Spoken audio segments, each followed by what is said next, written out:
The watch read 2:03 p.m., though it felt like time hadn't changed in ages.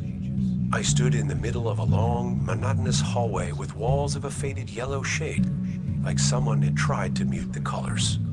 The air was dry, thick, saturated with the stale smell of old glue, mixed with something unplaceable, like the faint warmth of a long extinguished neon light. I started walking forward, though I wasn't sure why. The hallway seemed endless, broken only by a line of identical doors spaced every few meters. Each door had a small peephole, and through it, I could see a blurred reflection, my own gaze staring back at me, as if someone else was on the other side, watching. At one of the peepholes, something new caught my attention, a faint, flickering glow. The light was cold, like the blue of a fluorescent bulb, appearing out of nowhere and vanishing just as quickly. Curious, I moved closer, bringing my face near the glass, searching for the source.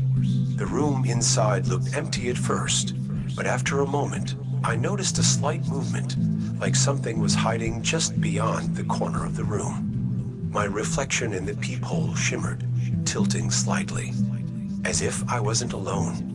The walls suddenly quivered, but it wasn't the noise that was terrifying. It was the silence that followed. I decided to keep moving, no longer looking at the doors, but the further I went, the more it seemed certain sections of the hallway repeated the same rusty trash can, the same frayed carpet.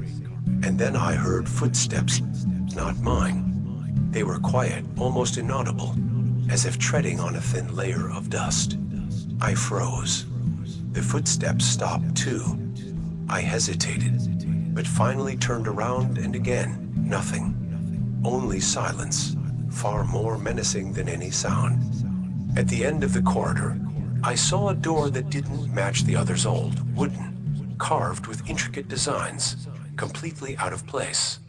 They seemed familiar, like something from childhood, yet utterly foreign. I walked toward them, ignoring the feeling that something was following me, that the footsteps were picking up again, and my reflection was no longer in the peepholes.